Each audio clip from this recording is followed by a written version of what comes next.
నమస్తే అండి, నేను శ్రీరామ్. ఈ శ్రావణ మాసంలో సమర్థ సద్గురు శ్రీ షిరిడి సాయినాథుని భక్తులకు కూడా ఒక అపూర్వమైన పర్వదినం ఉన్నది. అది సాయి సచ్చరిత్రలో భాగంగా మనకు ఉంటుంది. చాలా అతి అతి తక్కువ ప్రాచుర్యంలో ఉన్నటువంటి ఆ రోజు గురించి ఇవాళ మనం మాట్లాడుకుందాం.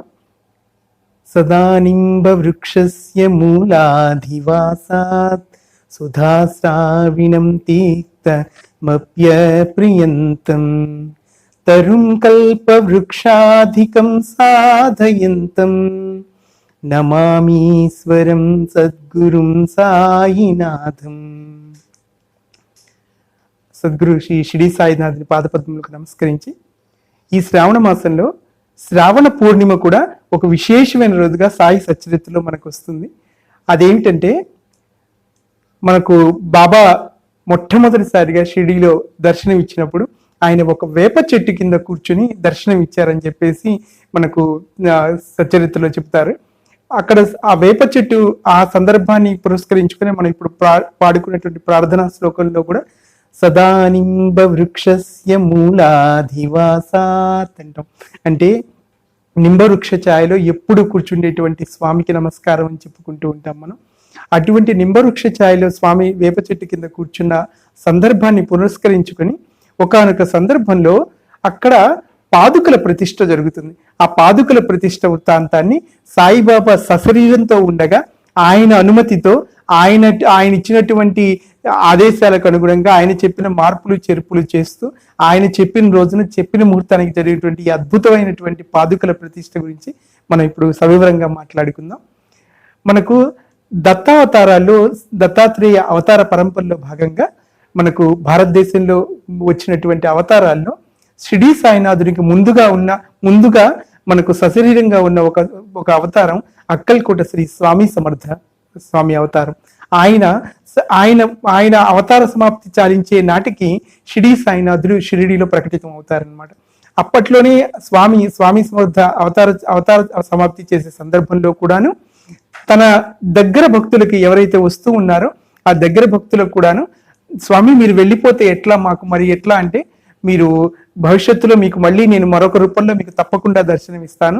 కొంతమందికి ఆయన షిరిడి ప్రస్తావన కూడా తప్పకుండా సాయిబాబా ప్రస్తావన చేస్తారనమాట.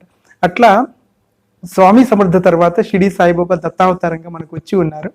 ఇక్కడ ఒకసారి షిరిడి సాయిబాబాని చూడడానికి 1912వ సంవత్సరంలో ఇది జరిగింది. సాయిబాబా మహాసమాధి అవ్వడానికి సరిగ్గా 6 సంవత్సరాల ముందు రామారావు కుటారి అని ఒక డాక్టర్ గారు బాంబే నుంచి వస్తారు. వచ్చినప్పుడు ఆయనతో పాటు ఆయన స్నేహితుడు, అట్లాగే ఆయన కాంపౌండర్ ఒక ఆయన వస్తారు. ఆయన పేరు భాయి కృష్ణజీ అలీబాగ్కర్. ఈ భాయి కృష్ణజీ అలీబాగ్కర్ ఆయన శ్రీ అక్కలకోట స్వామి సమర్థ స్వామి భక్తులు అనమాట. వారి తండ్రి గారు కానివ్వండి, ఆయన కానివ్వండి, స్వామి సమర్థకి రెగ్యులర్ గా వెళుతూ ఉండేవారు. అక్కలకోట వెళ్ళడము, షోలాపూర్ జిల్లాలో అక్కలకోటలో స్వామి దర్శనం చేసుకోవడము, అక్కడే ఎక్కువగా వెళుతూ అక్కడ దర్శనం ఎక్కువ చేసుకుంటూ ఉండేవారు. అయితే ఎప్పుడు ఒకసారి ఈయన అక్కలకోట వెళ్ళి స్వామి సమర్థ దర్శనం చేసుకోవాలనుకుంటారు భాయి కృష్ణజీ అలీబాగ్కర్.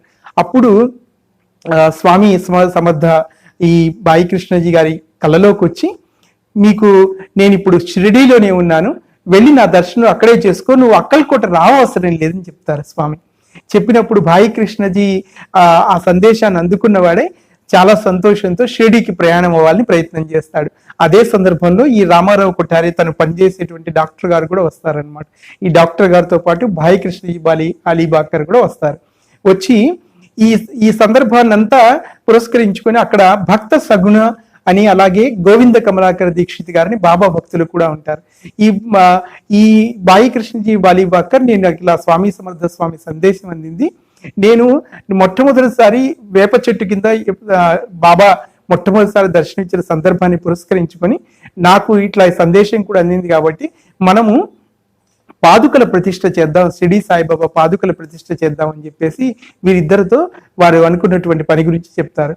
చెప్పినప్పుడు ఏమవుతుందంటే, సరే అట్లాగే పాదుకల ప్రతిష్ఠ చేద్దామని చెప్పేసి వారు వెళ్ళేసి శ్యామ బాబాకి అత్యంత ముఖ్యమైన ప్రియభక్తుడు శ్యామ ద్వారా బాబా దగ్గరికి వెళ్ళి ఇట్లా పాదుకల ప్రస్తావన తీసుకుని వస్తారు.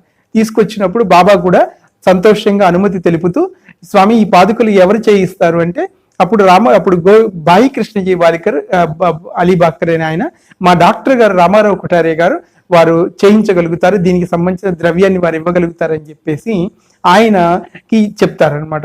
అప్పుడు బాబా కూడా అనుమతి ఇచ్చిన తర్వాత రామారావు కొఠారే గారు వెనక్కి వెళ్ళి చక్కగా రాతి పాదుకలు చెక్కించి, ఆ రాతి పాదుకలు చెక్కించి, బాబా పాదుకలు చెక్కించి ఆయన పంపిస్తారు. అక్కడి నుంచి పంపించిన తర్వాత ఈ పాదుకలు తీసుకొని అప్పటికే ఖండోబా మందిరంలో షిరిడి సాయిబాబా షిరిడి సాయిబాబా ఆదేశం మీద ఆయన ఉపాసని మహారాజ్ గారు ఆయన తపస్సు చేసుకుంటూ ఉంటారు, ఆయన సాధన చేసుకుంటూ ఉంటారు.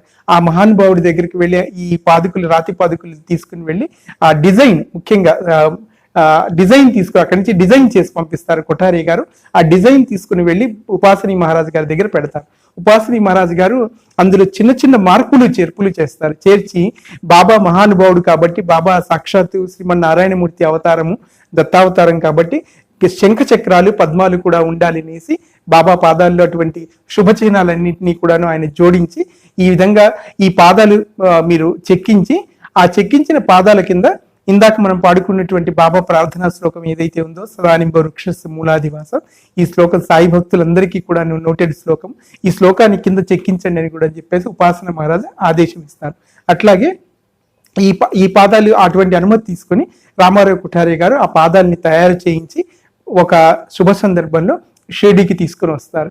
తీసుకుని వచ్చిన తర్వాత ఈ గోవింద కమలాకర్ దీక్షిత్ మనం ఎవరైతే చెప్పుకున్నామో మొదట్లో భక్త సగుడు గారితో సంప్రదించి జీకే దీక్షిత్ గారు తన శిరస్సు మీద ఈ పాదాలను పెట్టుకుని మనకు ఖండోబా దేవాలయం నుంచి ఊరేగింపుగా షిరిడి సాయిబాబా ఉన్నటువంటి ఆ మసీదు వేప చెట్టు దగ్గరికి ఊరేగింపుగా మేళతాళాలతో ఆ బాబా పాదుకల్ని తీసుకుని వచ్చి ముందుగా బాబా పాదాలు చూపిస్తారు. బాబా పాదాలు చూపించినప్పుడు ఇవి సాక్షాత్తు భగవంతుడి పాదుకలు, ఈ పాదాలను మీరు ఆశ్రయించండి, మీరు తరించండి బాబా స్వయంగా మాటలు చెప్పి ఆ పాదుకలకి ఆశీర్వచనాలు ఇచ్చేసి బాబా పంపిస్తారు. ఆ పాదుకల్ని తీసుకువెళ్ళి ఆ రోజు ప్రతిష్ఠ చేస్తారు.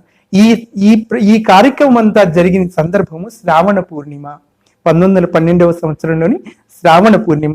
సాయి భక్తులకు శ్రీరామనవమి, అట్లాగే మనకు విజయదశమి, షిరిడి సాయి మహాసమాధి చెందినటువంటి పుణ్యదినమైనటువంటి విజయదశమి, అట్లాగే మనకు బాబా చెప్పినటువంటి ఆషాఢ పూర్ణిమ, గురు పూర్ణిమ చేసుకోమని బాబా స్వయంగా చెప్పినటువంటి బాబా గురు పూర్ణిమ, మళ్ళీ ఈ శ్రావణ పూర్ణిమ కూడా మనకు షిరిడి సాయిబాబా సశరీరంగా ఉండగానే చెక్కించినటువంటి ఆ పాదుకల ప్రతిష్ట నేటికి కూడా వేప చెట్టు ఉన్నది.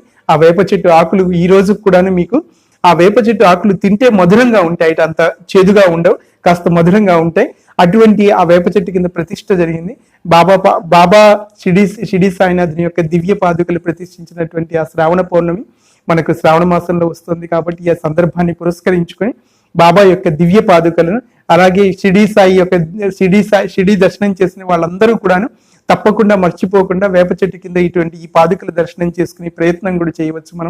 మనము షిరిడి సాయినాథుని దివ్య చరణార విందములకు మరొక్కసారి నమస్కారం చేసుకుంటూ ఈ అద్భుతమైనటువంటి పాదుకా వృత్తాంతాన్ని శ్రావణ పౌర్ణమి రోజు మళ్ళీ ఈ సాయి సచ్చరితలో ఈ చాప్టర్, ఈ అధ్యాయం ఉంటుంది.